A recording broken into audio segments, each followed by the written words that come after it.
আসসালামু আলাইকুম। কেমন আছেন সবাই? আশা করি ভালো আছেন। আমিও ভালো আছি আপনাদের দোয়ায়। চলে আসলাম আরেকটি ছোট ব্লগ ভিডিও নিয়ে আপনাদের মাঝে। তো আজকে রেসিপি হইতেছে শোল মাছ দিয়ে আলু দিয়ে ভুনা করব। এই তো শোল মাছটা আগে রান্না করে নিতেছি, তারপরে হবো আরেকটা আছে রেসিপি। তো যারা যারা আমার ভিডিওটা দেখতেছেন আমার চ্যানেলটাকে সাবস্ক্রাইব করে দিবেন, লাইক কমেন্ট শেয়ার করে দেবেন। আর এখানে নিচ্ছি কাতল মাছ, রুই মাছ। এখানে নিচ্ছি ফুলকপি, আলু, বেগুন।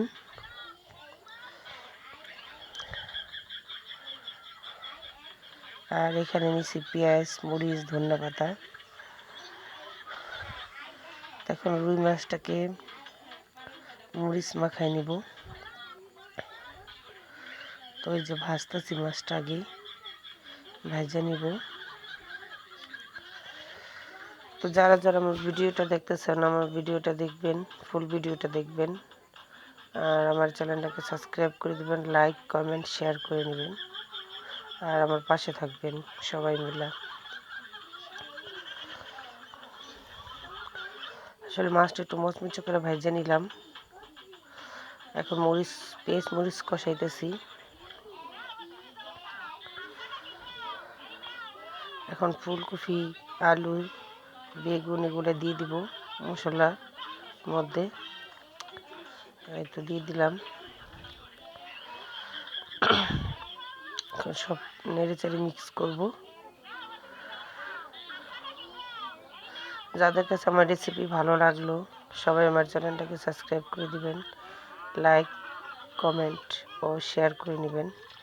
আর আমার ভিডিওটা টাইনা দেখবেন না, যারাই দেখবেন দয়া করে ফুল ভিডিওটা দেখবেন। তো মশলা সবজি কষানো হয়ে গেছে, দেখেন কি সুন্দর কষানো হয়ে গেছে। তো এখন আমি নাড়াচাড়া করে পানি দিয়ে দেব।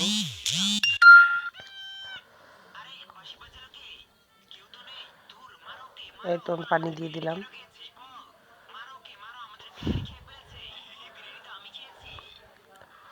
তারপরে মাছটা দিয়ে দিব পানিটা দেওয়ার পরে।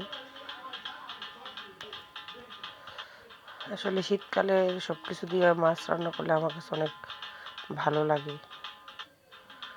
বিশেষ করে 4-5 পদের সবজি দিয়ে।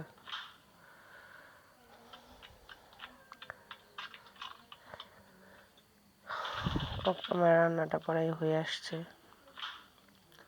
তো আমার রান্না শেষ। সবাই ভালো থাকবেন। আসসালামু আলাইকুম।